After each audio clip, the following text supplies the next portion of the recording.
ॐ तच्छ्रियोरावृणीमहे गातुं यज्ञाय गातुं यज्ञपतये दैवी स्वस्तिरस्तु नः स्वस्तिर्मानुषेभ्यः ऊर्ध्वं जगातु भेषजम् तन्नो अस्तु द्विपदे शञ्चतुष्पदे ॐ शान्तिः शान्तिः शान्तिः हरिः ॐ श्रीगुरुभ्यो नमः हरिः ॐ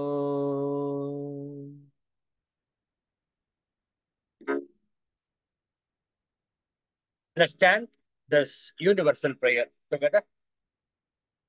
O hidden light, vibrant in every atom, O hidden light, shining in every creature, O hidden love, embracing all in oneness, may each who feels himself as one with thee know he is also one with every other. Om Shanti, Shanti, Shanti.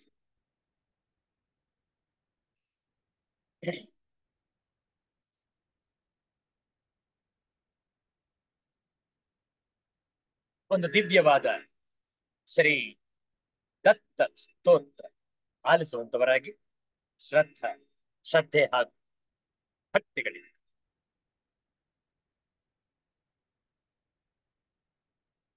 ಜಟಾಧರಂ ಪಾರಂಗಂ ಶೂಲಹಸ್तं ಕೃಪಾನಿಧಿಂ ಸರ್ವರೋಗಹರಂ ದೇವಂ दत्तात्रेयमहं भजे दत्तात्रेयमहं भजे अस्य श्रीदत्तात्रेयस्तोत्रमन्त्रस्य भगवान् नारदऋषिः अनुष्टुप् छन्दः श्रीदत्तः परमात्मा देवता श्रीदत्तप्रीत्यर्थ जपे विनियोगः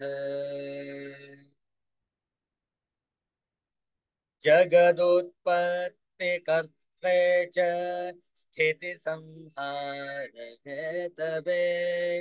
भवपाशविमुक्ताय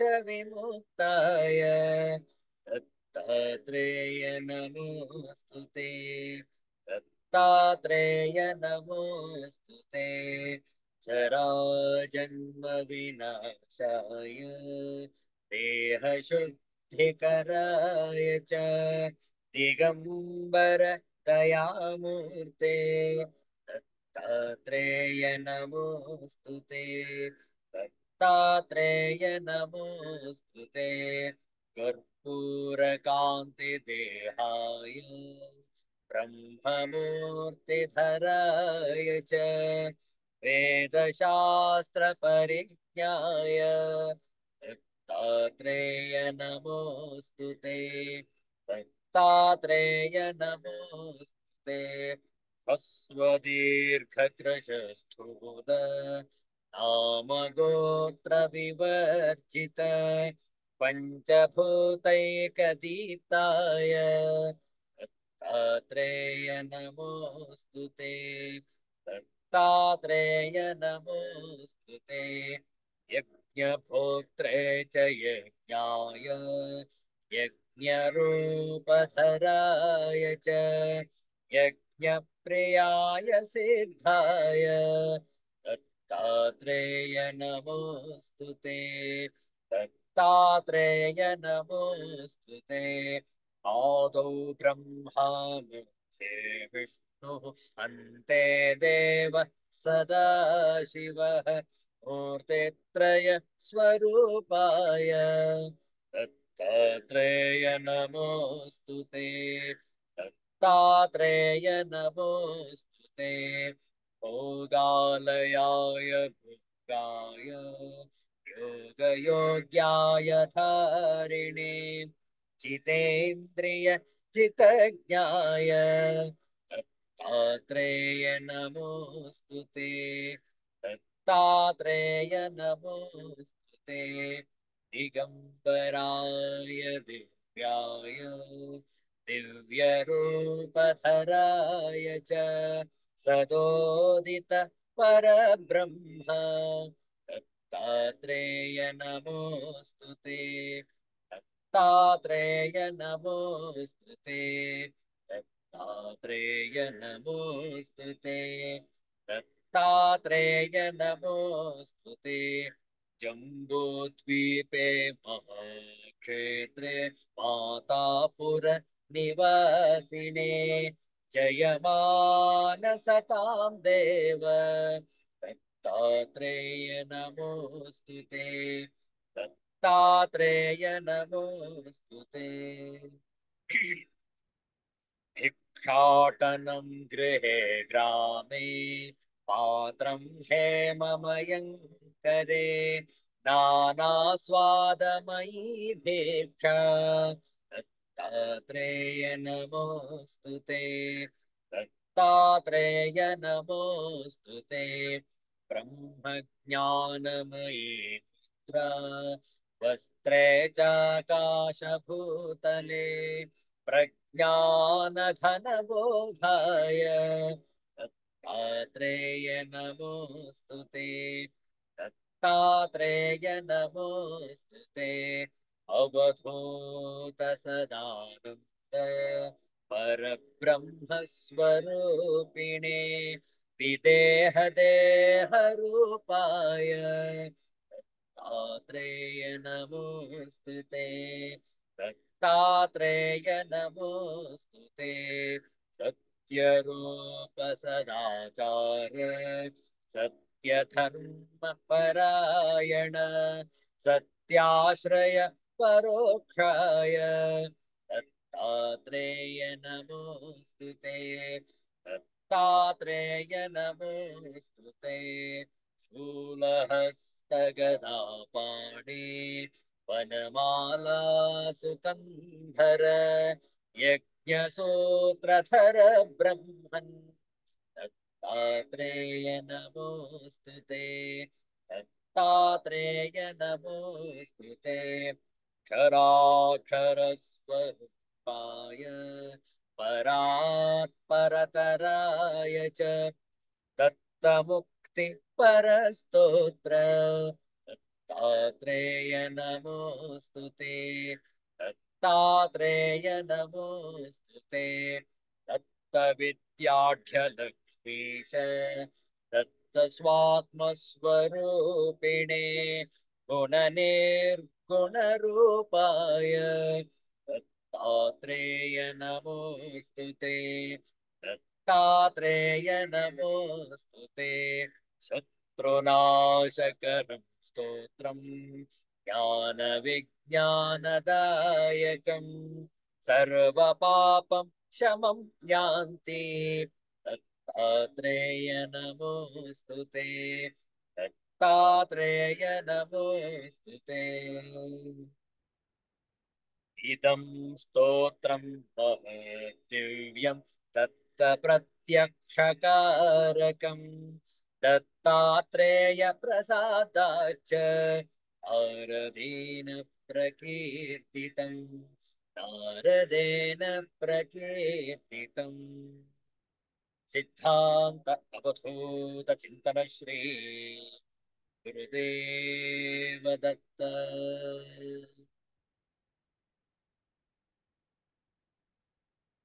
ಒಂದು ಭಜನೆ ಮಾಡುವ ಹೇಳಿಕೊಡ್ತೇವೆ ತಾವು ಪುನರಾವರ್ತಿಸ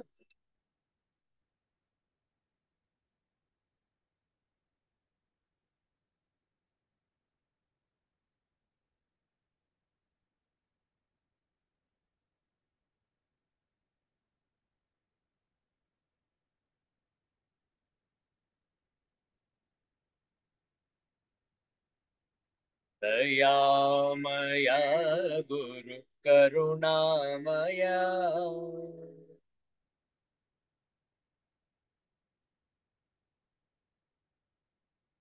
करुणामय गुरु प्रेममय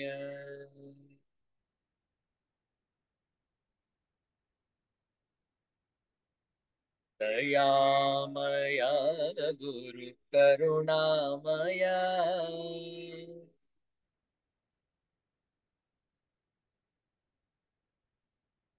करुणामय गुरु प्रेममय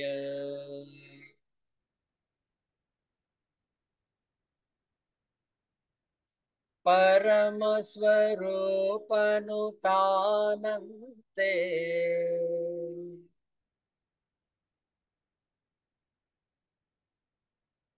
ಅರಿಯಲು ಭಕ್ತಿಯು ಬೇಕಂತೆ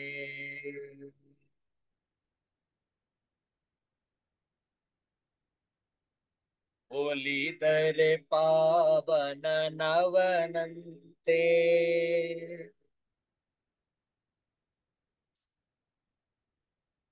ಸಂಸಾರದ ಭಯ ಅವಗಿಲ್ಲಂತೆ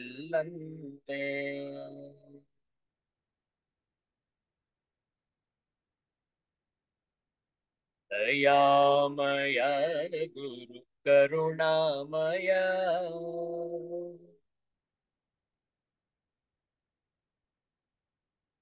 ಕರುಣಾಮಯ ಗುರು ಪ್ರೇಮಮಯ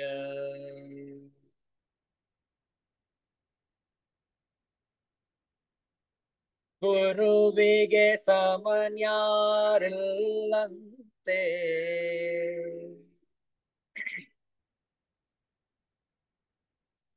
ಗುರು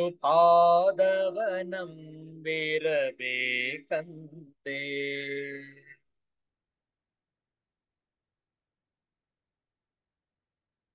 ದೃಢತೆಯು ತನಗಿರಬೇಕಂತೆ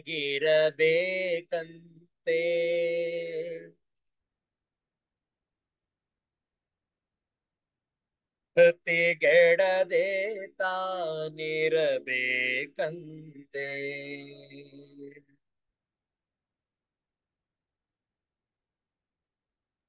ದಯಾಮಯ ಗುರು ಕರುಣಾಮಯ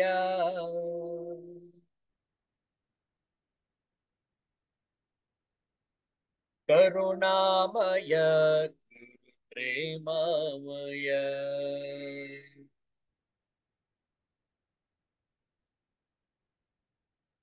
ಪಾಪಿಗೆ ತಾ ಬಹುದೂರಂತೆ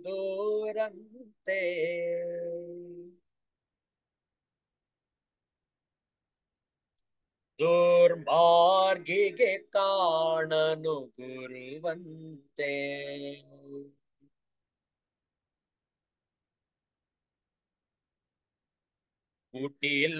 ಕುಟಿಲರಿಗೊಲಿಯನು ತಾನಂತೆ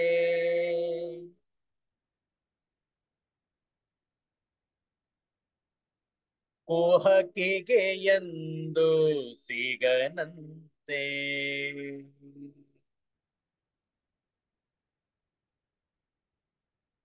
ದಯಾಮಯ ಗುರು ಕರುಣಾಮಯ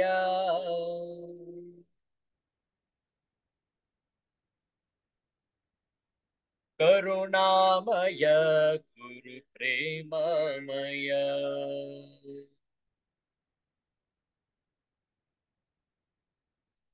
ಜ್ಞಾನವೇ ತನ್ನು ಸೇರಾಗಿಹುದು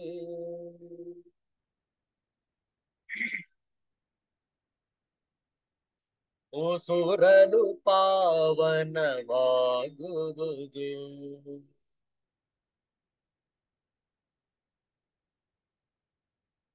ಸೇವೆಯೇ ಸಾಧನೆಯಾಗಿಹುದು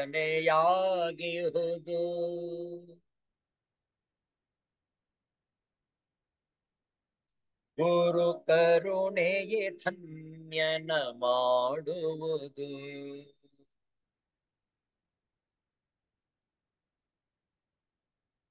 ದಯಾಮಯ ಗುರು ಕರುಣಾಮಯ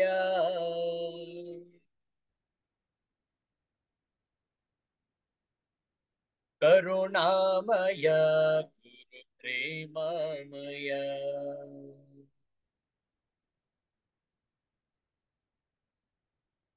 ಶರಣಾಗತರನು ಕಾಯುವನು.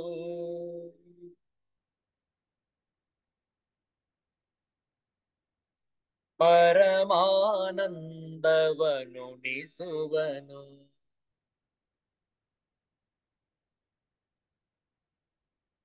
ನಿಜ ಭಕ್ತಿಗೆ ಗುರು ತಲೆ ಬಾಗುವನು.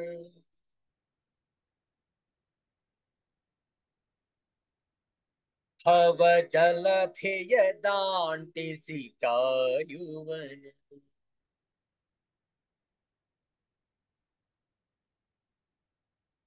ದಯಾಮಯ ಗುರು ಕರುಣಾಮಯ.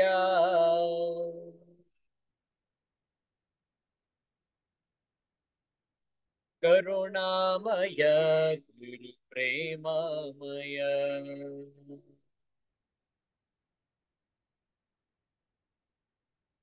ಕರುಣಾಮಯ ಗುರು ಪ್ರೇಮಮಯ.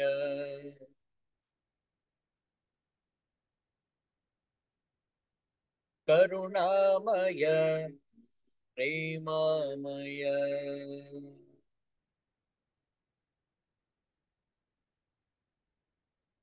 ಸಿದ್ಧಾಂತ ಅವಧೂತ ಚಿಂತನ ಶ್ರೀ ಗುರುದೇವ ದತ್ತ. जय जय रघुवीर समर्थ श्री सद्गुरुनाथ महाराज की जय. ಇಂದು ವೈಶಾಖ ಮಾಸದ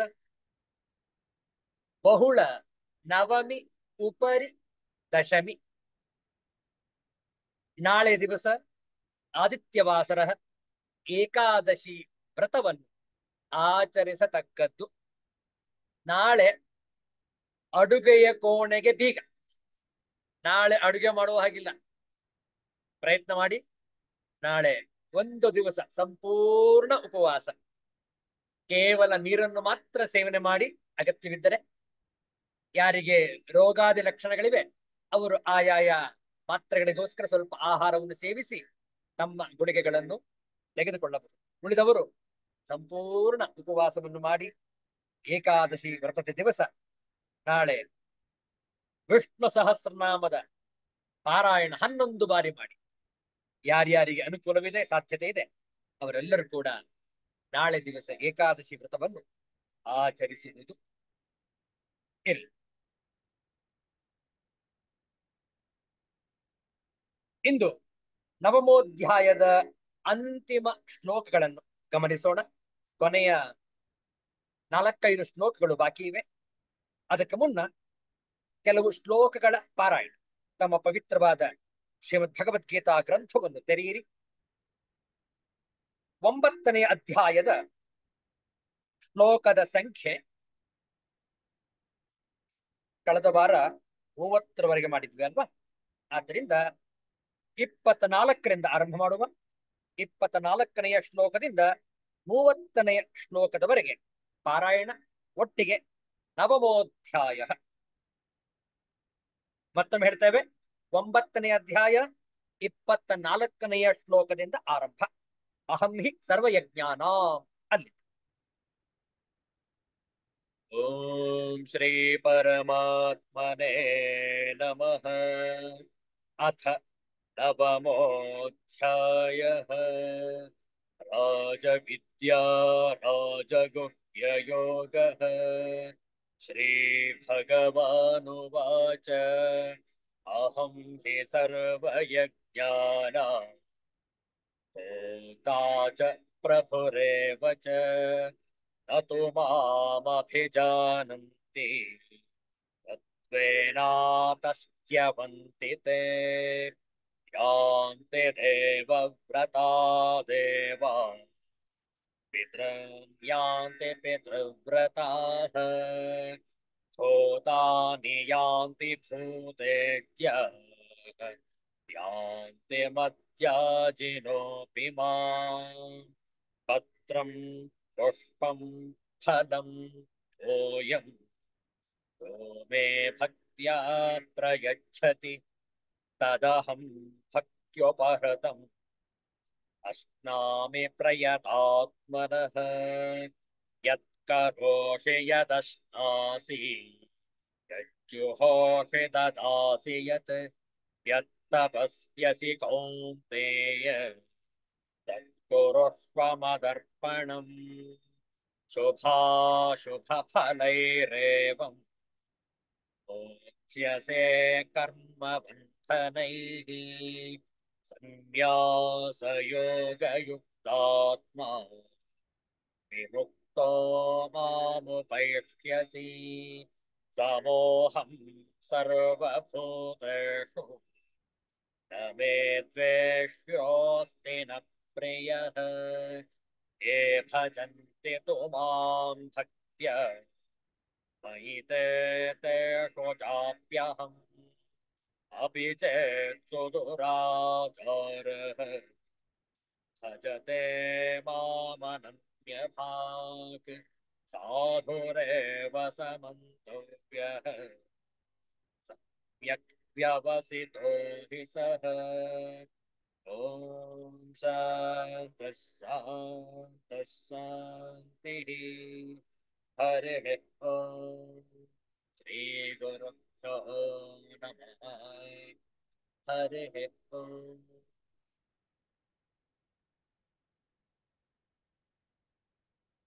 ಶ್ರೀ ಗುರುಭ್ಯೋ ನಮಃ. ಆಚಾರ್ಯ ಶಂಕರರ ಭಾಷ್ಯ ಸಹಿತ ಶ್ರೀಮದ್ ಭಗವದ್ಗೀತೆಯನ್ನು ಅಧ್ಯಯನ ಮಾಡ್ತಾ ಬಂದಿದ್ದೇವೆ. ಈಗಾಗಲೇ ವಿದ್ಯೆಗಳಿಗೆ ರಾಜ ಯಾರು, ಯಾಕೆ ಈ ವಿದ್ಯೆ ಅತ್ಯಂತ ರಹಸ್ಯಮಯವಾಗಿದೆ, ಗುಹ್ಯಮಯವಾಗಿದೆ ಅನ್ನುವುದನ್ನು ತಿಳಿದುಕೊಂಡಿದ್ದೇವೆ. ಈಗ ಮತ್ತೊಂದು ಕುತೂಹಲಕಾರಿಯಾದಂತಹ ಸಂಗತಿ ಕಳೆದ ವಾರ ಹೇಳಿದ್ವು. ಈ ಕುತೂಹಲಕಾರಿಯಾದಂತಹ ಸಂಗತಿಯನ್ನು ಮುಂದಿನ ವಾರ ಚರ್ಚೆ ಮಾಡೋಣ ಅಂತ ಹೇಳಿ ವಾಗ್ದಾನದಂತೆ ಇಂದು ಆ ಕುತೂಹಲವನ್ನು ಭೇದಿಸೋಣ, ರಹಸ್ಯವನ್ನು ತಿಳಿದುಕೊಳ್ಳೋಣ. ನಮ್ಮ ಈ ಜಗತ್ತಿನಲ್ಲಿ ನಮ್ಮ ಸುತ್ತಮುತ್ತ ಅನೇಕ ವಿಧವಾದಂತಹ ಜನರು ಇದ್ದಾರೆ, ಹೌದಲ್ಲ? ಕೆಲವರು ಒಳ್ಳೆಯವರು, ಕೆಲವರು ಬಹಳ ಒಳ್ಳೆಯವರು, ಕೆಲವರು ಕೆಟ್ಟವರು, ಕೆಲವರು ಅತ್ಯಂತ ಕೆಟ್ಟವರು, ಹೌದಲ್ಲ? ಹೀಗೆ ಅನೇಕ ಪರ್ಮ್ಯುಟೇಷನ್ಸ್, ಕಾಂಬಿನೇಷನ್ಸ್ಗಳು ಇವೆ, ಹೌದಲ್ಲ? ಕೆಲವರು ಒಳ್ಳೆಯವರಾಗಿರ್ತಾರೆ, ಆಗಾಗ ಕೆಟ್ಟದ್ ಮಾಡ್ತಾರೆ. ಕೆಲವರು ಯಾವಾಗ್ಲೂ ಕೆಟ್ಟವರಾಗಿರ್ತಾರೆ, ಎಲ್ಲೋ ಆಕಸ್ಮಿಕವಾಗಿ ಒಳ್ಳೇದು ಮಾಡ್ತಾರೆ. ಹೀಗೆ ಅನೇಕ ಪರ್ಮ್ಯುಟೇಷನ್ಸ್, ಕಾಂಬಿನೇಷನ್ಸ್ಗಳು ಇವೆ ನಮ್ಮ ಈ ವೈವಿಧ್ಯಮಯ ಪ್ರಪಂಚದಲ್ಲಿ, ಜನರ ನಡುವೆ, ಹೌದಲ್ಲ? ಹಾಗೆ ನಾವು ಕೂಡ ನೋಡಿ, ಸಂಪೂರ್ಣ ಒಳ್ಳೆಯವರಲ್ಲ, ಸಂಪೂರ್ಣ ಕೆಟ್ಟವರು ಅಲ್ಲ. ಆಗಾಗ ಸಮಯಕ್ಕೆ ತಕ್ಕ ಹಾಗೆ ಸುಳ್ಳು ಹೇಳ್ತೇವೆ, ಹೌದಲ್ಲ? ಆಗಾಗ ಕೆಲವೊಮ್ಮೆ ಗೊತ್ತಿಲ್ಲದೆ ಅಥವಾ ಗೊತ್ತಿರುವ ಹಾಗೆಯೂ ಕೂಡ ಪರರನ್ನು ವಂಚಿಸುತ್ತೇವೆ, ಹೌದಲ್ಲ? ಎಲ್ಲ ತರದ್ದು ಮಾಡ್ತೇವೆ ನಾವು. ಯಾವುದೇ ಮುಚ್ಚಿಟ್ಟುಕೊಳ್ಳುವುದು ಬೇಡ. ಯಾಕೆಂದ್ರೆ ಭಗವಂತನ ಮುಂದೆ ಎಲ್ಲವೂ ಕೂಡ ಖುಲ್ಲಂ ಖುಲ್ಲ. It is an open book. ನೀವೆಷ್ಟೇ ಬಚ್ಚಿಟ್ಟುಕೊಳ್ಳಿ, ಎಷ್ಟೇ ಹೇಳಿಕೊಳ್ಳಬಾರದು ಇನ್ನೊಬ್ಬರ ಹತ್ರ ಅಂತ ಹೇಳಿ ಬಚ್ಚಿಟ್ಟುಕೊಳ್ಳಿ, ಭಗವಂತನ ಮುಂದೆ ನಿಮ್ಮ ಆಟ ನಡೆಯುವುದಿಲ್ಲ.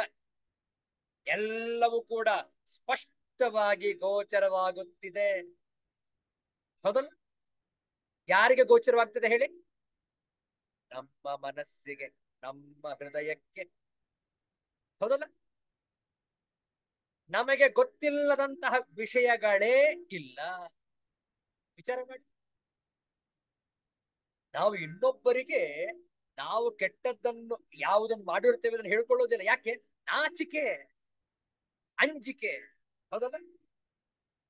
ಆದರೆ ನಮ್ಮ ಹೃದಯಕ್ಕೆ ಗೊತ್ತಿಲ್ಲವೇನು ನಾವು ಎಂತಹವರು, ಎಂತಹ ಸಂಸ್ಕಾರವುಳ್ಳವರು? ನಮ್ಮ ಮನಸ್ಸಿಗೆ, ನಮ್ಮ ಹೃದಯಕ್ಕೆ ಸ್ಪಷ್ಟವಾಗಿ ಗೊತ್ತಿದೆ. ವಿಚಾರ ಮಾಡಿ. ಆದ್ದರಿಂದ ಶ್ರೀಮದ್ ಭಗವದ್ಗೀತೆಯಲ್ಲಿ ಸ್ಪಷ್ಟವಾದಂತಹ ವಿವರಣೆ ಇದೆ. ಏನು? ಯಾರು ಎಂಥವರೇ ಆಗಿರಲಿ ಅವರು ಸನ್ಮಾರ್ಗದಲ್ಲಿ ಪರಿವರ್ತಿತರಾಗಲು ಸಾಧ್ಯ. ಎಲ್ಲರೂ ಕೂಡ. ಇಲ್ಲೋ ಸ್ವಾಮೀಜಿ ನನ್ನ ಬಗ್ಗೆ ನಿಮ್ಗೆ ಗೊತ್ತಿಲ್ಲ ಸ್ವಾಮೀಜಿ, ಅಯ್ಯೋ ನಾನು ಮಾಡಬಾರದಲ್ಲ ಮಾಡಿದೆ, ಮಾಡಬಾರದಲ್ಲ, ಅಯ್ಯೋ ಹೇಳ್ಕೊಡಕ್ ನಾಚಿಕೆ ಸ್ವಾಮೀಜಿ, ಸ್ವಾಮೀಜಿ ಆದ್ರೂ ಹೇಳ್ಕೊಡ್ತೀನಿ ನಾಚಿಕೆ ಬಿಟ್ಟು. ಮದ್ಯಪಾನ ಮಾಡ್ತೀನಿ ಸ್ವಾಮೀಜಿ, ನಾನು ಧೂಮಪಾನ ಮಾಡ್ತೀನಿ, ವೇಶ್ಯರ ಸಹವಾಸ ಮಾಡ್ತೀನಿ. ನೋಡಿ ಎಂತೆಂತಹ ಕೆಟ್ಟ ಲಕ್ಷಣಗಳು ಆದರೂ ಕೂಡ ಅವರು ಉದ್ಧಾರ ಆಗಬಲ್ಲರು. ಯಾವಾಗ? ಕೇವಲ ಭಗವಂತನಿಗೆ ಶರಣಾಗತರಾದಾಗ, ಭಕ್ತಿಯನ್ನು ಆವಿರ್ಭವಿಸಿಕೊಂಡಾಗ ಪರಿವರ್ತಿತರಾಗ್ತಾರೆ ಖಂಡಿತವಾಗಲು ಎಲ್ಲರೂ ಕೂಡ. ಅಪಿ ಚೇತ್ ಸುದುರಾಚಾರ ಭಜತೆ ಮಾಂ ಅನನ್ಯ ಭಾಗ್. ಮೊದಲ ವಿಚಾರ ಮಾಡಿ, ಎಲ್ಲರೂ ಕೂಡ ಉದ್ಧಾರ ಆಗಬಲ್ಲರು. ಹಾಗಾದ್ರೆ ಆ ಕುತೂಹಲಕಾರಿಯಾದಂತಹ ವಿಷಯ ಏನು ಅನ್ನುವುದು ಮುಂದಿನ ಶ್ಲೋಕದಲ್ಲಿದೆ ನೋಡುವ. 31ನೇ ಶ್ಲೋಕ ಒಟ್ಟಿಗೆ ಪಾರಾಯಣ ಮಾಡೋಣ 2 ಬಾರಿ. ಕ್ಷಿಪ್ರಂ ಭವತಿ ಧರ್ಮಾತ್ಮ ಶಶ್ವಚ್ಛಾಂತಿಂ ನಿಗಚ್ಚತಿ ಕೌಂತೆಯ ಪ್ರತಿಜಾನೀಹಿ ನ ಮೇ ಭಕ್ತಃ ಪ್ರಣಶ್ಯತಿ. ಕ್ಷಿಪ್ರಂ ಭವತಿ ಧರ್ಮಾತ್ಮ ಶಶ್ವಚ್ಛಾಂತಿಂ ನಿಗಚ್ಚತಿ ಕೌಂತೆಯ ಪ್ರತಿಜಾನೀಹಿ ನ ಮೇ ಭಕ್ತಃ ಪ್ರಣಶ್ಯತಿ. ಪದಚ್ಛೇದವನ್ನು ನೋಡಿಕೊಳ್ಳಿ. ಕ್ಷಿಪ್ರಂ ಭವತಿ ಧರ್ಮಾತ್ಮ ಶಶ್ವತ್ ಶಾಂತಿಂ ನಿಗಚ್ಚತಿ ಕೌಂತೆಯ ಪ್ರತಿ ಜಾನೀಹಿ ನ ಮೇ ಭಕ್ತಃ ಪ್ರಣಶ್ಯತಿ. ಅನ್ವಯಾರ್ಥವನ್ನು ನೋಡಿ. ಕ್ಷಿಪ್ರಂ ಧರ್ಮಾತ್ಮ ಭವತಿ, ಆ ಅತ್ಯಂತ ಸುದುರಾಚಾರಿ, ಆಚಾರಿ, ದುರಾಚಾರಿ, ಸುದುರಾಚಾರಿ, ಕೆಟ್ಟದನ್ನು ಮಾಡೋದ್ರಲ್ಲಿ ಅವೊಂದು PhD. ಕ್ಷಿಪ್ರಂ ಭವತಿ ಧರ್ಮಾತ್ಮ, ಶೀಘ್ರವಾಗಿ ಅವನೂ ಕೂಡ ಧರ್ಮಾತ್ಮನಾಗಬಲ್ಲ. ಶಶ್ವತ್ ಶಾಂತಿಂ ನಿಗಚ್ಚತಿ, ಸದಾ ಇರುವಂತಹ ಪರಮ ಶಾಂತಿಯನ್ನು ಪಡೆಯುತ್ತಾನೆ. ಹೇ ಕೌಂತೆಯ, ಹೇ ಅರ್ಜುನ, ಪ್ರತಿಜಾನೀಹಿ, ನಿಶ್ಚಯ ಪೂರ್ವಕವಾದಂತಹ ಸತ್ಯವನ್ನು ತಿಳಿದುಕೋ. ಏನೆಂದರೆ ಮೇ ಭಕ್ತಃ ನ ಪ್ರಣಶ್ಯತಿ, ನನ್ನ ಭಕ್ತನು ಎಂದಿಗೂ ನಾಶವಾಗುವುದಿಲ್ಲ. ತಾತ್ಪರ್ಯ ನೋಡಿ. ಅವನು ಬೇಗನೆ ಧರ್ಮಾತ್ಮನಾಗಿ ಸದಾಕಾಲ ಇರುವಂತಹ ಪರಮಶಾಂತಿಯನ್ನು ಪಡೆಯುತ್ತಾನೆ. ಅರ್ಜುನನೇ, ನನ್ನ ಭಕ್ತನು ನಾಶವಾಗುವುದಿಲ್ಲ ಎಂಬ ಸತ್ಯವನ್ನು ನೀನು ನಿಶ್ಚಯವಾಗಿ ತಿಳಿದುಕೋ. ಬಹಳ ಚೆನ್ನಾಗಿದೆ ನೋಡಿ. ಅತ್ಯಂತ ಸಂಕ್ಷಿಪ್ತವಾದಂತಹ ಭಾಷ್ಯವನ್ನು ಆಚಾರ್ಯ ಶಂಕರರು ಬರೆದಿರುತ್ತಾರೆ.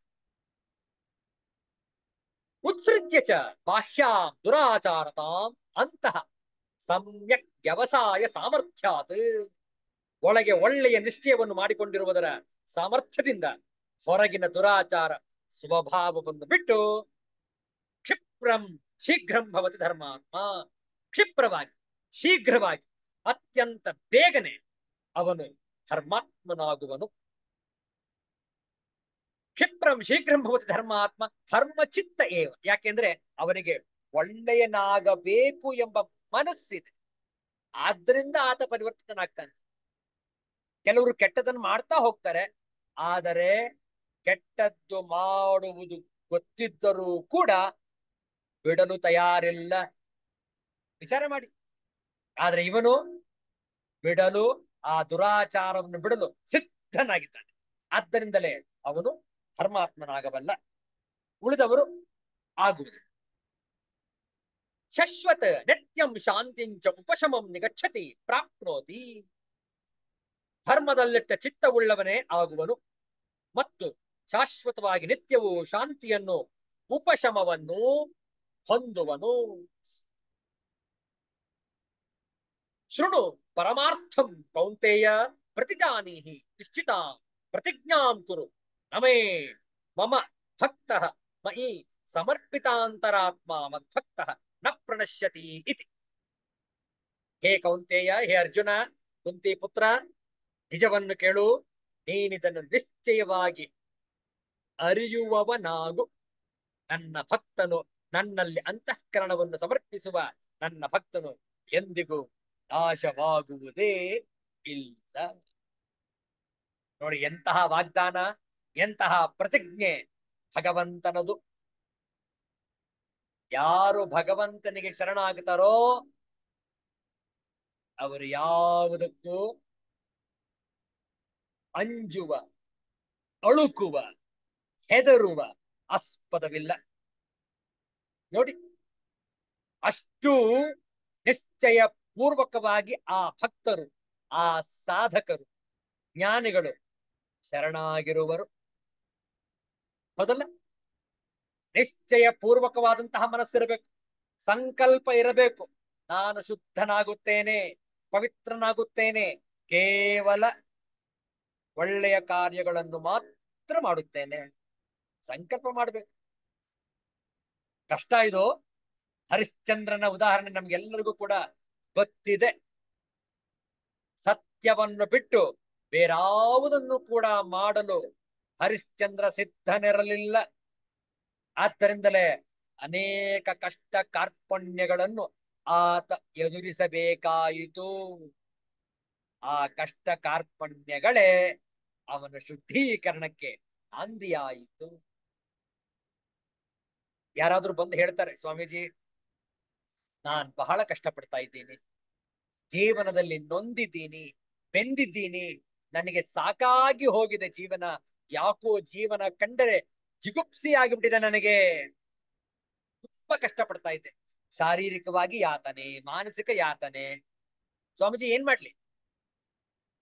ಮನಸ್ಸಿನಲ್ಲಿ ನಾವು ಅತ್ಯಂತ ಸಂತೋಷವಾಗಿರ್ತೇವೆ. ಯಾಕೆ? ಅವರು ಕಷ್ಟ ಪಡ್ತಾ ಇರೋದನ್ನು ನೋಡಿ ನಮಗೆ ಸಂತೋಷ ಅಲ್ಲ, ಅವರು ಪರಿವರ್ತಿತರಾಗ್ತಾ ಇದ್ದಾರೆ. ಯಾರು ಜೀವನದಲ್ಲಿ ಕಷ್ಟವನ್ನು ಅನುಭವಿಸುವರೋ ಅವರೇ ನಿಜವಾಗಲು ಪರಿವರ್ತನೆಯಾಗಲು ಸಾಧ್ಯ. ಯಾರು ಸುಖದ ಸುಪ್ಪತ್ತಿಗೆಯಲ್ಲಿ ಕುಳಿತು ಅತ್ಯಂತ ವೈಭವದ ಜೀವನ ಮಾಡ್ತಾ ಇರ್ತಾರೆ, ಅವರದು ದರಿದ್ರ ಜೀವನ. ಯಾಕೆ? ಸಾಧನೆ ಮಾಡಲು ಅವರಿಗೆ ಅವಕಾಶವೇ ಇಲ್ಲ. ಮದ್ಯಪಾನ, ಧೂಮಪಾನ, ಜೂಜು, ಹಣ ಇತ್ಯಾದಿ ಪ್ರಪಂಚದಲ್ಲಿ ಅವರು ಮುಳುಗಿರುವರು. ಸತ್ಯ ಏನು, ರಹಸ್ಯ ಯಾವುದು ತಿಳಿದುಕೊಳ್ಳಲು ಅವರಿಗೆ ಅವಕಾಶವೇ ಇರುವುದಿಲ್ಲ. ಆದರೆ ಯಾರು ಜೀವನದಲ್ಲಿ ಅತ್ಯಂತವಾಗಿ ನೊಂದಿರುವರು ಅವರು ಖಂಡಿತವಾಗಲು ಈ ರಹಸ್ಯ ಏನು ಜೀವನದ್ದು ಅನ್ನುವುದನ್ನು ಪ್ರಶ್ನೆ ಮಾಡ್ತಾರೆ. ನೋಡಿ, ಭಗವದ್ಗೀತೆಯ ಪ್ರಾರಂಭದ ಅಧ್ಯಾಯ ಅರ್ಜುನ ವಿಷಾದ. ಹೌದಲ್ಲ? ಅರ್ಜುನನ ವಿಷಾದ. ಎಷ್ಟು ದುಃಖಿತನಾಗಿದ್ದ ಅರ್ಜುನ. ಹೇ ಭಗವನ್, ನಾನು ಯುದ್ಧ ಮಾಡೋದಿಲ್ಲ. ಯಾತಕ್ಕೆ ಬೇಕು ಈ ಯುದ್ಧ? ಆ ಸಾವು ನೋವು ಯಾಕೆ ಬೇಡ. ಕಾಡಿನಲ್ಲೇ ಇರೋಣ, ಧ್ಯಾನ ಮಾಡ್ತಾ ಇರೋಣ, ಆನಂದವಾಗಿ ನಾವು ಆ ಭಗವಂತನ ಧ್ಯಾನದಲ್ಲಿ ಲೀನವಾಗಿರೋಣ. ಈ ಯುದ್ಧ, ಸಾವು, ರಾಜ್ಯ ಯಾವುದು ನಮಗೆ ಹಿಡಿಸುವುದಿಲ್ಲ. ನೋಡಿ, ಅರ್ಜುನನ ವಿಷಾದವೇ ಭಗವದ್ಗೀತೆಗೆ ನಾಂದಿಯಾಯಿತು. ನೀವು ಜೀವನದಲ್ಲಿ ಅನುಭವಿಸುವ ಕಷ್ಟಗಳೇ ನಮ್ಮನ್ನು ಪರಿವರ್ತಿತರನ್ನಾಗಿ ಮಾಡುತ್ತಿದೆ. ಹೌದಲ್ಲ? ಅಯ್ಯೋ, ನಾನು ಎಷ್ಟು ಸುಂದರವಾಗಿದ್ದೀನಿ, ಆ ಸುಂದರತನವೇ ನಿಮಗೆ ಶಾಪ. ವಿಚಾರ ಮಾಡಿ. ಯಾಕೆ? ಶರೀರದ ತಾದಾತ್ಮ್ಯತೆ ಹೆಚ್ಚಾಗುತ್ತೆ. ಅಥವಾ ಸುಂದರನಾಗಬೇಕು, ಸುಂದರಿಯಾಗಬೇಕು. ಹೌದಲ್ಲ? ಎಷ್ಟೋ ಜನ ನಮ್ಮ ಶರೀರದ ಸೌಂದರ್ಯಕ್ಕೆ ಹೆಚ್ಚಿನ ಸಮಯ, ಹೆಚ್ಚಿನ ಹಣ ವ್ಯಯ ಮಾಡುತ್ತಾರೆ. ಯಾವ ಶರೀರಕ್ಕೆ? ಬಿದ್ದೋಗುವ ಈ ಶರೀರಕ್ಕೆ. ಮಜ್ಜ, ರಕ್ತ, ಮಾಂಸಗಳಿಂದ ಕೂಡಿರುವ ಈ ಶರೀರವನ್ನು ಎಷ್ಟು ಶೃಂಗಾರ ಮಾಡ್ತೀರಿ ನೀವು? ವಿಚಾರ ಮಾಡಿ. ಕೆಲವರು ಅತ್ಯಂತ ಸುಂದರವಾಗಿರ್ತಾರೆ, ಆ ಸುಂದರತನವೇ ಅವರಿಗೆ ಶಾಪವಾಗಿ ಬಿಡುತ್ತೆ. ಹೌದಲ್ಲ? ವಿಚಾರ ಮಾಡಿ. ಆದ್ದರಿಂದ ಶರೀರದಿಂದ ಭಿನ್ನವಾಗಿ ಆತ್ಮಸ್ವರೂಪವನ್ನು ನಾವು ಕಂಡುಕೊಳ್ಳಬೇಕು.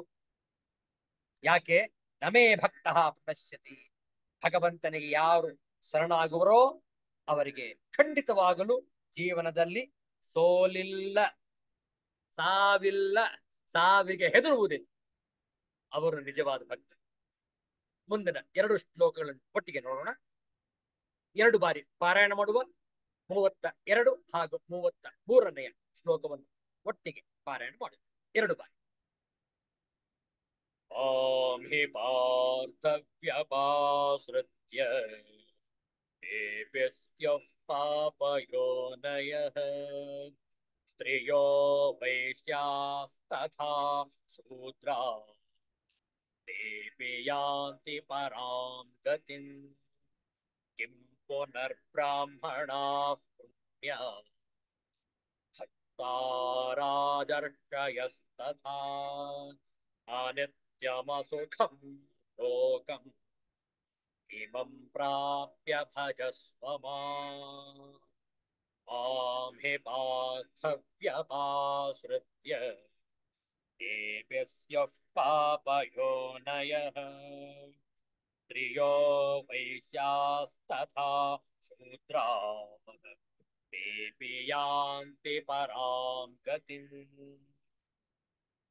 ಕಿಂ ಪುನರ್ಬ್ರಾಹ್ಮಣಾಃ ಪುಣ್ಯಾ ಭಕ್ತಾ ರಾಜರ್ಷಯಸ್ತಥಾ ಅನಿತ್ಯಮಸುಖಂ ಲೋಕಂ ಇಮಂ ಪ್ರಾಪ್ಯ ಭಜಸ್ವ ಮಾಂ. ಪದಚ್ಛೇದವನ್ನು ನೋಡಿಕೊಳ್ಳಿ. ಮಾಂ ಹಿ ಪಾರ್ಥ ವ್ಯಪಾಶ್ರಿತ್ಯ ಯೇ ಅಪಿ ಸ್ಯುಃ ಪಾಪಯಃ ಪಾಪಯೋನಯಃ ಸ್ತ್ರಿಯಃ ವೈಶ್ಯಾಃ ತಥಾ ಶೂದ್ರಾಃ ತೇ ಅಪಿ ಯಾಂತಿ ಪರಾಂ ಗತಿಂ ಕಿಂ ಪುನಃ ಬ್ರಾಹ್ಮಣಾಃ ಪುಣ್ಯಾಃ ಭಕ್ತಾಃ ರಾಜರ್ಷಯಃ ತಥಾ ಅನಿತ್ಯಂ ಅಸುಖಂ ಲೋಕಂ ಇಮಂ ಪ್ರಾಪ್ಯ ಭಜಸ್ವ ಮಾಂ. ಅನ್ವಯಾರ್ಥ ನೋಡಿಕೊಳ್ಳಿ.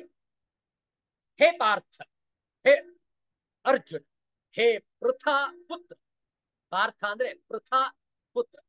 ಯಾಕೆಂದ್ರೆ ಕುಂತಿಯ ಹಿಂದಿನ ಹೆಸರು ಪೃಥಾ, ಆದ್ರಿಂದ ಪಾರ್ಥ. ಹೇ ಅರ್ಜುನ್, ಸ್ತ್ರೀಯ ವೈಶ್ಯಾ ಶೂದ್ರ, ಸ್ತ್ರೀಯರು ವೈಶ್ಯರು ಶೂದ್ರರು, ತಥಾ ಪಾಪಯೋನಯ ಹಾಗೂ ಪಾಪಯೋನಿಗಳು, ಯೇ ಅಪಿ ಸ್ಯುಹು ಯಾರೇ ಆಗಿರಲಿ, ತೇ ಅಪಿ ಮಾಂ ವ್ಯಪಾಶ್ರಿತ್ಯ ಅವರು ಕೂಡ ನನ್ನಲ್ಲಿ ಶರಣಾಗಿ ಪರಾಂಗತಿಂ ಹಿ ಯಾಂತಿ ಪರಮಗತಿಯನ್ನೇ ಪಡೆಯುತ್ತಾರೆ. ಪುನಃ ಕಿಂ ಪುಣ್ಯಾಹ ಬ್ರಾಹ್ಮಣ, ಮತ್ತೆ ಪುಣ್ಯಶೀಲರಾದ ಬ್ರಾಹ್ಮಣರು ಹಾಗೂ ರಾಜರ್ಷಿಯ ರಾಜರ್ಷಿ ಭಕ್ತಾ ಭಕ್ತ ಜನರು ನನ್ನಲ್ಲಿ ಶರಣಾಗಿ ಪರಮಗತಿಯನ್ನು ಪಡೆಯುತ್ತಾರೆ. ಕಿಂ ಅಸುಖಂ ಅನಿತ್ಯಂ ಇಮಂ ಲೋಕಂ, ಮತ್ತೆ ಇದರಲ್ಲಿ ಹೇಳುವುದೇನಿದೆ? ಆದ್ದರಿಂದ ನೀನು ಅಸುಖಂ ಸುಖರಹಿತ ಮತ್ತು ಅನಿತ್ಯಂ ಕ್ಷಣಭಂಗುರವಾದ ಇಮಂ ಲೋಕಂ ಈ ಮನುಷ್ಯ ಶರೀರವನ್ನು ಪ್ರಾಪ್ಯ ಪಡೆದುಕೊಂಡು ಮಾಂ ಭಜಸ್ವ ನಿರಂತರ ನನ್ನನ್ನೇ ಭಜಿಸು. ಎಷ್ಟು ಸೊಗಸಾಗಿದೆ ಈ ವಿಚಾರಗಳು ನೋಡಿ. ಈ ಲೋಕದ ಒಂದು ವ್ಯುತ್ಪತ್ತಿಯನ್ನು ತಾತ್ಪರ್ಯವನ್ನು ಇಲ್ಲಿ ತಿಳಿಸಲಾಗುತ್ತಿದೆ. ಬಹಳ ಚೆನ್ನಾಗಿದೆ ನೋಡಿ ಭಾಷ್ಯ. ಕಿಂಚ ಮಾಂ ಹಿ ಯಸ್ಮಾತ್ ಪಾರ್ಥ ವ್ಯಪಾಶ್ರಿತ್ಯ ಮಾಂ ಆಶ್ರಯತ್ವೇನ ಗೃಹೀತ್ವಾ ಯೇ ಅಪಿ ಸ್ಯುಃ ಭವೇಯುಃ ಪಾಪಯೋನಯಃ ಪಾಪಾಃ ಯೋನಿಃ ಯೇಷಾಂತೆ ಪಾಪಯೋನಯಃ ಪಾಪಜನ್ಮಾನಃ ಕೇತೆ ಇತಿ ಆಹ ಸ್ತ್ರಿಯಃ ವೈಶ್ಯಾಃ ತಥಾ ಶೂದ್ರಾಃ ತೇಪಿ ಯಾಂತಿ ಗಚ್ಚಂತಿ ಪರಾಂ ಪ್ರಕೃಷ್ಟಾಂ ಗತಿಂ. ನೋಡಿ, ಬಹಳ ಸ್ಪಷ್ಟವಾಗಿ ತಿಳಿಸ್ತಾ ಇದೆ. ಪಾಪಯೋನಿಗಳ ಆ ತಂಡವನ್ನು ಹೇಳ್ತಾ ಇದ್ದಾರೆ.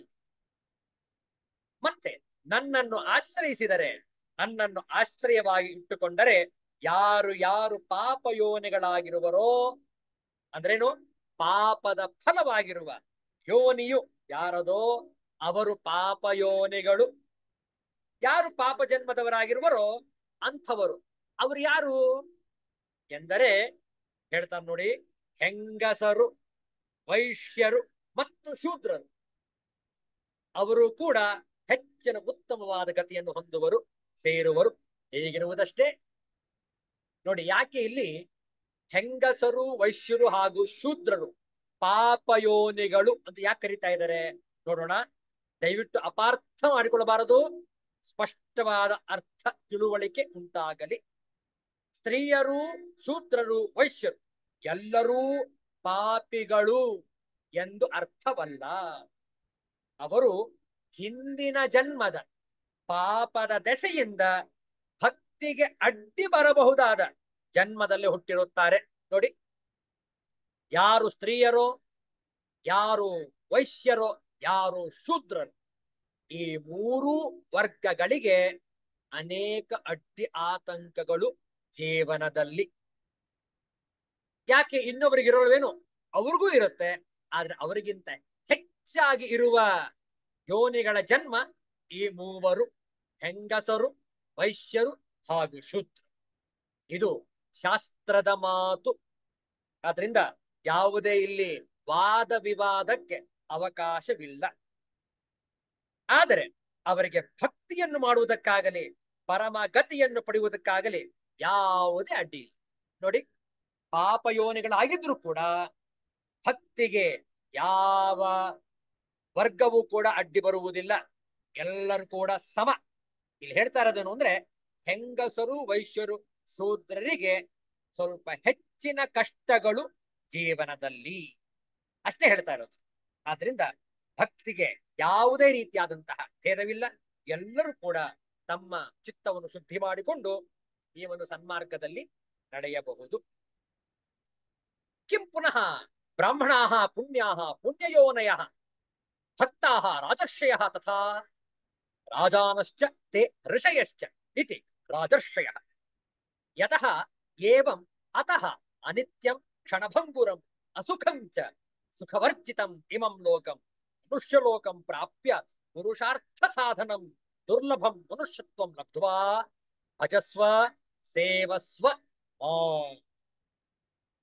ನೋಡಿ, ಕುತೂಹಲಕಾರಿಯಾದಂತಹ ಸಂಗತಿ, ರಹಸ್ಯಮಯವಾದ ಸಂಗತಿ ಅಂತಂದ್ರೆ ಈ ಲೋಕದಲ್ಲಿ ಸುಖವಿಲ್ಲ. ವಿಚಾರ ಮಾಡಿ. ಇನ್ನು ಪುಣ್ಯವಾದ ಎಂದರೆ ಪುಣ್ಯಯೋನಿಯಲ್ಲಿ ಹುಟ್ಟಿದ ಭಕ್ತರಾದ ಬ್ರಾಹ್ಮಣರು, ರಾಜರ್ಷಿಗಳು ಅಂದ್ರೇನು, ಪುಣ್ಯಾಹ ಭಕ್ತಾಹ ಎಂಬುದನ್ನು ಬ್ರಾಹ್ಮಣರಿಗೂ ರಾಜರ್ಷಿಗಳಿಗೂ ಸೇರಿಸಬೇಕು.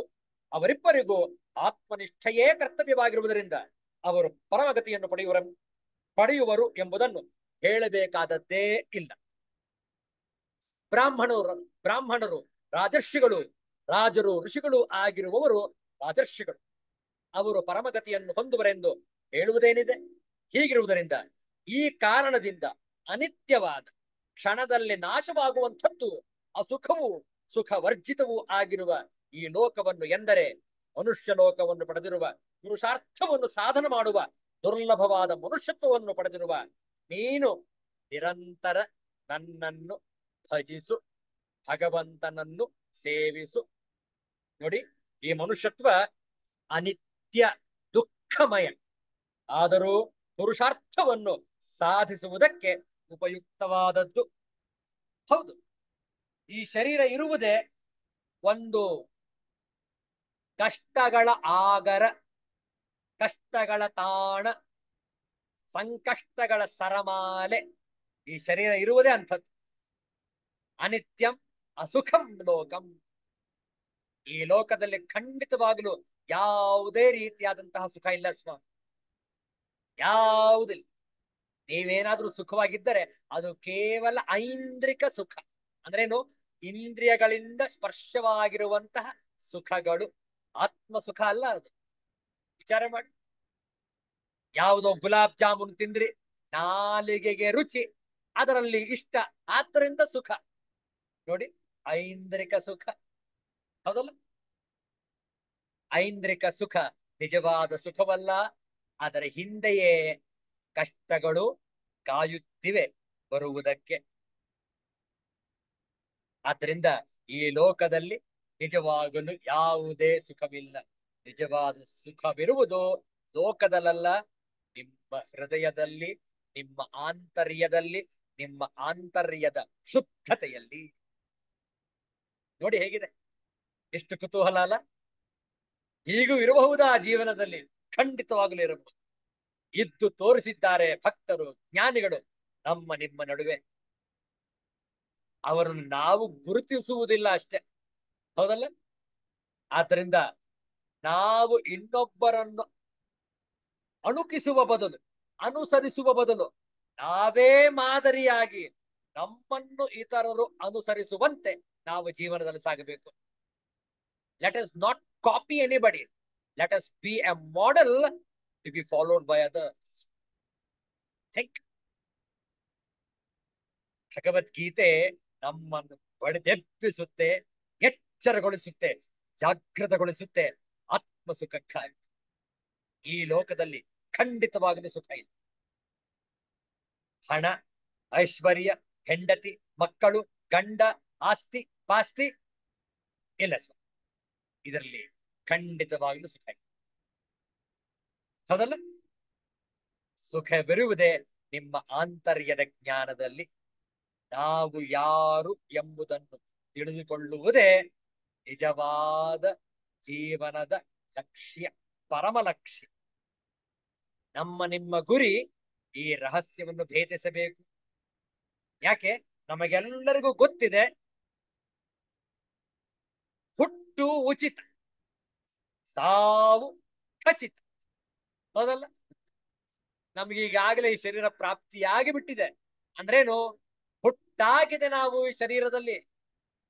ನಮಗೆ ನಿಮಗೆ ಸ್ಪಷ್ಟವಾಗಿ ಗೊತ್ತಿದೆ, ಸಾವು ಕೂಡ ಒಂದೊಂದು ದಿವಸ ಆದಾಗಲೂ ಹತ್ತಿರ ಹತ್ತಿರ ಹತ್ತಿರ ಬರುತ್ತಿದೆ. ನಾವು ಜನ್ಮದಿನವನ್ನು ಆಚರಿಸಿಕೊಳ್ಳುವಾಗ ಅಷ್ಟು ಹತ್ತಿರವಾಗ್ತಾ ಇದ್ದೇವೆ ಈ ದೇಹದ ಅವಸಾನಕ್ಕೆ. ವಿಚಾರ ಮಾಡಿ. ನಾವು ಬೆಳೀತಾ ಇಲ್ಲ, ಮುಗಿಸುವುದಕ್ಕೆ ಹತ್ತಿರವಾಗ್ತಾ ಇದ್ದೇವೆ. ಹೌದಲ್ಲ? ಮುಕ್ತಾಯಕ್ಕೆ ಹತ್ತಿರವಾಗ್ತಾ ಇದ್ದೇವೆ. ಒಂದೊಂದು ವರ್ಷ ಕಳೆಯಿತು, ಒಂದೊಂದು ವರ್ಷ ಹತ್ತಿರ ಈ ದೇಹದ ಅವಸಾನಕ್ಕೆ. ನೋಡಿ, ಭಗವದ್ಗೀತೆ ಯಾವ ರೀತಿಯಲ್ಲಿ ನಮ್ಮನ್ನು ಎಚ್ಚರಿಸುತ್ತೆ. ಆದ್ರಿಂದ ನಾವೆಲ್ಲರೂ ಕೂಡ ಆ ಭಗವಂತನಿಗೆ ಶರಣಾಗೋಣ. ಈಗ ಬಹಳ ಮುಖ್ಯವಾದಂತಹ ಪ್ರಶ್ನೆ, ಭಗವಂತನಿಗೆ ಶರಣಾಗುವುದು ಅಂದ್ರೆ ಯಾರಿಗೆ ಶರಣಾಗುವುದು? ಭಗವಂತ ಏನು ದೇಹಧಾರಿಯಾಗಿ ಬಂದು ನಮ್ಮ ಮುಂದೆ ನಿಂತ್ಕೊಂಡಿಲ್ಲ. ಅವನ ಮುಂದೆ ನಮಸ್ಕಾರ ಮಾಡೋದಕ್ಕೆ, ಸಾಷ್ಟಾಂಗ ಪ್ರಣಾಮಗಳನ್ನು ಮಾಡೋದಕ್ಕೆ, ಶರಣಾಗುವುದಕ್ಕೆ. ಯಾರಿಗೆ ಶರಣಾಗಬೇಕು ನಾವು? ಭಕ್ತಿಗೆ ಶರಣಾಗಬೇಕು, ಸನ್ಮಾರ್ಗಕ್ಕೆ ಶರಣಾಗಬೇಕು, ಒಳ್ಳೆಯ ಕಾರ್ಯಗಳಿಗೆ ಶರಣಾಗಬೇಕು. ಅಂದ್ರೇನು? ಒಪ್ಪಿಕೊಳ್ಳಬೇಕು. ಕೇವಲ ಸನ್ಮಾರ್ಗದಲ್ಲೇ ನಡೆಯುವಂತೆ ನಾವು ಸಂಕಲ್ಪವನ್ನು ಕೈಗೊಂಡರೆ ಅದುವೇ ಭಗವಂತನಿಗೆ ನಾವು ಹೊಂದುವಂತಹ ಶರಣಾಗತಿ. ವಿಚಾರ ಮಾಡಿ. ಆದ್ರಿಂದ ನಮ್ಮ ತಂದೆ ತಾಯಿಗಳು ಪ್ರತ್ಯಕ್ಷ ದೇವರುಗಳು. ಮೊದಲ ಮಾತೃದೇವೋ ಭವ, ಪಿತೃದೇವೋ ಭವ, ಆಚಾರ್ಯ ದೇವೋ ಭವ, ಅತಿಥಿ ದೇವೋ ಭವ, ರಾಷ್ಟ್ರ ದೇವೋ ಭವ. ಇವರೆಲ್ಲರೂ ಕೂಡ ಪ್ರತ್ಯಕ್ಷ ದೇವರುಗಳು. ನೋಡಿ, ಶಾಸ್ತ್ರದಲ್ಲಿ ಉಲ್ಲೇಖ ಆಗಿದೆ.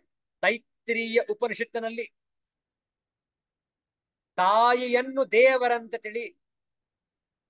ತಂದೆಯವರನ್ನು ದೇವರಂತೆ ತಿಳಿ, ಆಚಾರ್ಯ ಗುರುಗಳನ್ನು ದೇವರಂತೆ ನಂಬು, ವಿಶ್ವಾಸ ಬಿಡು ಅವರಲ್ಲಿ.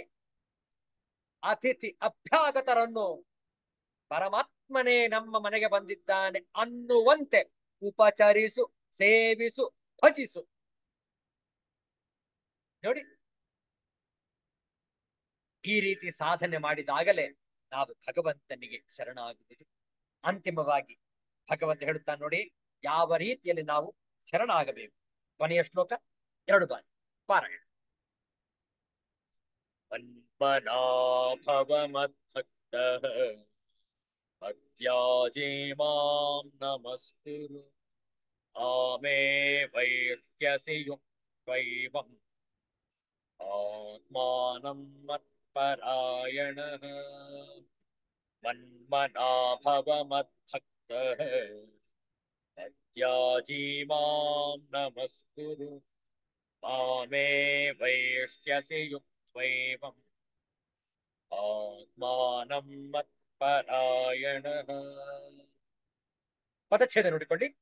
ಮನ್ಮನಾಹ ಭವ ಮದ್ಭಕ್ತಃ ಮತ್ಯಾಜಿ ಮಾಂ ನಮಸ್ಕುರು, ಮಾಂ ಏವ ಯೇಷ್ಯಸಿ ಯುಕ್ತ್ವಾ ಏವಂ ಆತ್ಮಾನಂ ಮತ್ಪರಾಯಣಃ.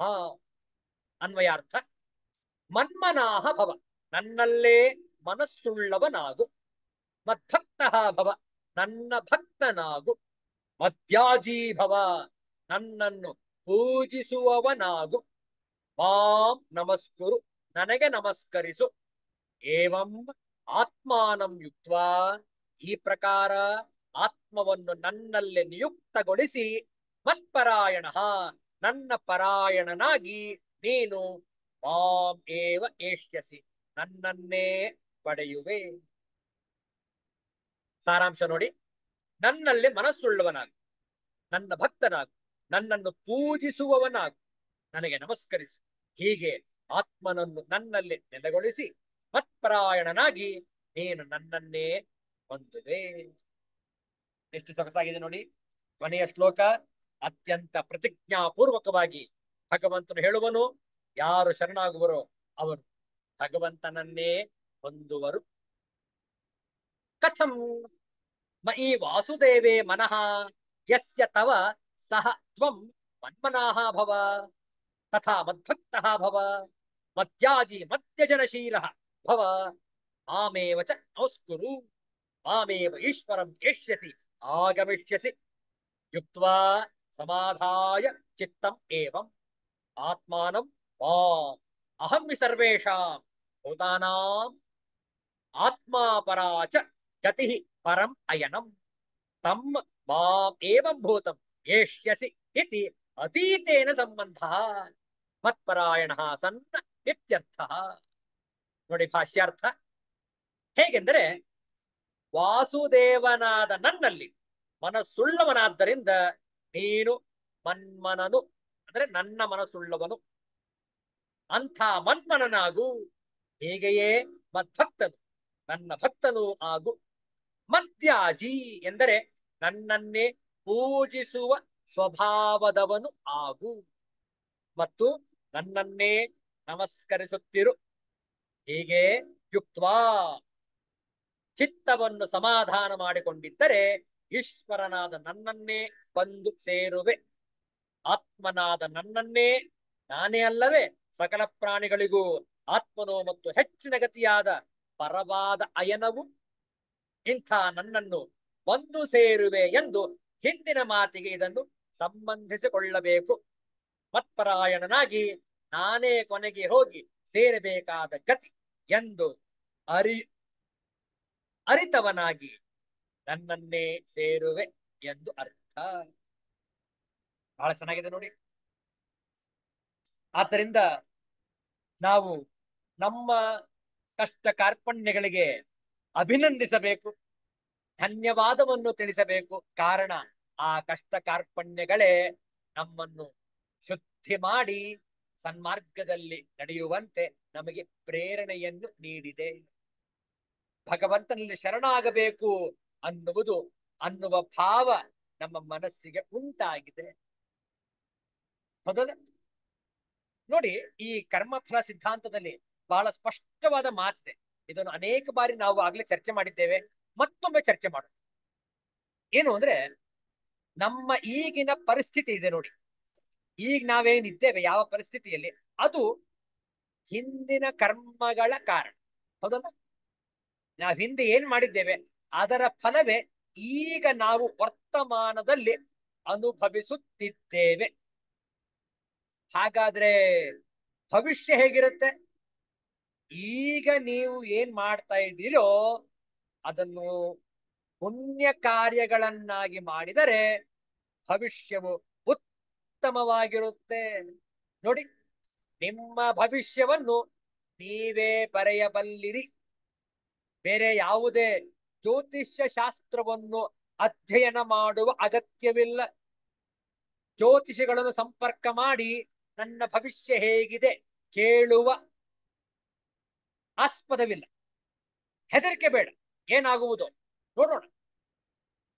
ಈಗ ನೀವು ಒಳ್ಳೆಯ ಕಾರ್ಯಗಳನ್ನು ಮಾಡ್ತಾ ಇದ್ರೆ ಮುಂದಿನ ಫಲ ಒಳ್ಳೆಯದೇ ಆಗುತ್ತೆ. ಇದು ನಿಶ್ಚಿತ.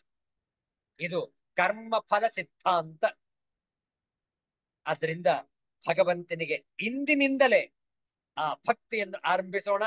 ಯಾರು ಆರಂಭಿಸಿಲ್ಲ ಈಗಲೇ ಸಂಕಲ್ಪವನ್ನು ಮಾಡಿಕೊಳ್ಳಿ, ಏನೇ ಆಗಲಿ ನಾನು ಧರ್ಮ ಮಾರ್ಗದಿಂದ ಚ್ಯುತಿ ಬಾರದ ರೀತಿಯಲ್ಲಿ ನಾನು ನಡೆಯುವೆನು. ನೋಡಿ, ಖಂಡಿತವಾಗಿ ಕಷ್ಟ ಇರುತ್ತೆ, ಆದ್ರೆ ಖಂಡಿತವಾಗಲೂ ಕಷ್ಟ ಇರುತ್ತೆ. ಆದರೆ ನಾವು ಕಷ್ಟಗಳು ಇದೆ ಅಂತ ಹೇಳಿ ಗೊತ್ತಿದ್ದರೂ ಇದೇ ಮಾರ್ಗದಲ್ಲಿ ಸಾಕ್ತೇವೆ. ಯಾಕೆ? ಈ ಮಾರ್ಗದ ಟ್ರಾಫಿಕೇ ಇಲ್ಲ. ಹೆಚ್ಚು ಜನ ಈ ಮಾರ್ಗಕ್ಕೆ ಬರೋದೇ ಇಲ್ಲ. ಕೇವಲ ಆ ಸುಳ್ಳು, ವಂಚನೆ, ಕಪಟ ಇತ್ಯಾದಿಗಳಿಗೆ ಹೆಚ್ಚು ಜನರು ವಾಲುತ್ತಾರೆ.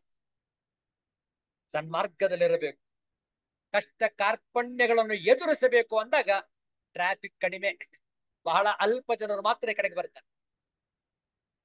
ಕಾರಣ, ನಮ್ಮ ಆಶ್ರಮದಲ್ಲಿ ಪ್ರಾರಂಭದಲ್ಲಿ ಸೇರಿಕೊಂಡಾಗ ಎಲ್ಲರೂ ಬಂದ್ಬಿಟ್ಟಿದ್ರು, ನಾನು ಬರ್ತೀನಿ, ನಾನು ಒಳ್ಳೆಯವನಾಗ್ತೀನಿ, ನಾನು ಕೂಡ ಏನೇನೋ ಮಾಡ್ಬಿಟ್ಟಿದ್ದೀನಿ, ನಾನು ಕೂಡ ಪರಿವರ್ತನೆ ಆಗ್ಬೇಕು, ಬರ್ತೀನಿ. 173 ಜನ ಬಂದ್ಬಿಟ್ಟಿದ್ರು ಒಟ್ಟಿಗೆ, ನನ್ನನ್ನು ಸೇರಿ. 6 ತಿಂಗಳಾಯಿತು, ಆ ಸಂಖ್ಯೆ ಅರ್ಧ ಕಡಿಮೆ ಆಗೋಗಿತ್ತು. ಎಲ್ಲ ಆಗ್ಲೇ ಹೊಟ್ಟೋಗಿತ್ತು. ಅವರವರೇ, ಅಯ್ಯೋ ನಮ್ಗಿದೆಲ್ಲ ಆಗ್ ಬರೋಲ್ಲಪ್ಪ, ಅವರೇ ಹೊಟ್ಟೋದು. ಅರ್ಧ 50% ಕಡಿಮೆ ಆಗೋಯ್ತು 6 ತಿಂಗಳಲ್ಲಿ. ಇನ್ನು ಉಳಿದ 6 ತಿಂಗಳಲ್ಲಿ ಆಶ್ರಮದವರೇ ಕಳಿಸ್ಬಿಟ್ರು, ನೀವ್ ಇಲ್ಲಿ ಇರ್ಬೇಡಿಪ್ಪ, ನೀವಿದ್ರೆ ನಾವು ಕೆಟ್ಟೋಗ್ತೀವಿ, ನೀವು ಹೊರಡಿ. ಅವರನ್ನ ಕಳಿಸ್ಕೊಳ್ಳಾಯಿತು ಗೌರವ ಪೂರ್ವಕವಾಗಿ. ಹಾಗಾಗಿ ಇನ್ನೂ ಕೂಡ ಸಂಖ್ಯೆ ಕಡಿಮೆ ಆಯಿತು. ಆಮೇಲೆ ದೀಕ್ಷೆಯ ಸಂದರ್ಭ ಬಂತು 3 ವರ್ಷಗಳ ನಂತರ. ಆಗ ಪೂರ್ತಿ ಆ ತರಬೇತಿ ಶಿಬಿರದಲ್ಲಿ ಇದ್ದವರು ಕೂಡ ಹೇಳಿದ್ರು, ಇಲ್ಲ ಇಲ್ಲ, ನಾನು ದೀಕ್ಷೆ ತೆಗೆದುಕೊಳ್ಳೋದಿಲ್ಲ, ಆದ್ರೆ ಸನ್ಮಾರ್ಗದಲ್ಲಿ ಇರ್ತೀನಿ ಅಂತ ಹೇಳಿ ಅವರು ಅಪ್ಪಣೆಯನ್ನು ಪಡೆದು ಹೊರಟು. ಕೇವಲ 17 ಜನರಿಗೆ ಮಾತ್ರ ಗುರುಗಳು ಕೊಟ್ಟಿದ್ದು ಸನ್ಯಾಸ ದೀಕ್ಷೆ. ವಿಚಾರ ಮಾಡಿ, 173ರಲ್ಲಿ 17 ಎಲ್ಲಿ, ಎಷ್ಟು ಕಡಿಮೆ ಆಗೋದ್ರು ನೋಡಿ. ಅದರಿಂದ ಈ ಕಷ್ಟ ಕಾರ್ಪಣವನ್ನು ಎದುರಿಸಲು ನಾವು ಸಿದ್ಧ. ಸುರಸ್ಯ ಧಾರಾ ನಿಶಿತಾ ದುರತ್ಯಯ ದುರ್ಗಂ ಪಥಃ ತತ್ಕವಯೋ ವದಂತಿ. ದುರ್ಗಂ ಪಥಃ, ಕಷ್ಟ ಮಾರ್ಗವಿದು. ಆದರೆ ಇದನ್ನೇ, ಈ ಮಾರ್ಗವನ್ನೇ ಅನುಸರಿಸೋಣ, ಸಿದ್ಧರಾಗಿರೋಣ. ನಡೆ ಮುಂದೆ, ನಡೆ ಮುಂದೆ, ನುಗ್ಗಿ ನಡೆ ಮುಂದೆ, ಜಗ್ಗದಯ ಕುಗ್ಗದಯ ಹಿಗ್ಗಿ ನಡೆ ಮುಂದೆ. ಹೌದಲ್ಲ? ರಾಷ್ಟ್ರಕವಿ ಕುವೆಂಪು ಅವರ ಒಂದು ಕವನ. ಈ ರೀತಿಯಲ್ಲಿ ಹೆದರದೆ, ಅಳುಕದೆ, ಧೈರ್ಯದಿಂದ ಮುನ್ನುಗ್ಗೋಣ, ಸಾಧಿಸೋಣ. ಭಗವಂತನಿಗೆ ಶರಣಾಗಿ. ನಾಳೆ ದಿವಸ ದಶಮೋಧ್ಯಾಯ ಆರಂಭಿಸೋಣ. ಸಮಯ ಮೀರಿದೆ. ಶಾಂತಿ ಮಂತ್ರದೊಂದಿಗೆ ಇಂದಿನ ಸತ್ಸಂಗವನ್ನು ಸಂಪನ್ನಗೊಳಿಸು. ಓಂ ಅಸತೋ ಮಾ ಸದ್ಗಮಯ ತಮಸೋ ಮಾ ಜ್ಯೋತಿರ್ಗಮಯ मृत्योर्मा अमृतंगमय। ओम शांति शांति शांति। हरिः ओम। श्री गुरुभ्यो नमः। हरिः ओम। ನಾಳೆ ದಿವಸ ಸಂಜೆ ಏಕಾದಶಿ ದಿವಸ ವೈಶಾಖ ಬಹುಳ ಏಕಾದಶಿ ಆದಿತ್ಯವಾಸರ ಜೂನ್ ತಿಂಗಳ 2ನೇ ತಾರೀಕು 2024ನೇ ಇಸವಿ ನಾಳೆ ಸಂಜೆ 7 ಗಂಟೆಗೆ ಮತ್ತೆ ಭೇಟಿಯಾಗೋಣ. ಎಲ್ಲರಿಗೂ ಒಳಿತಾಗಲಿ. ಎಲ್ಲರಿಗೂ ಶುಭ. ಜೈ ಶ್ರೀ ಗುರುದೇವ್.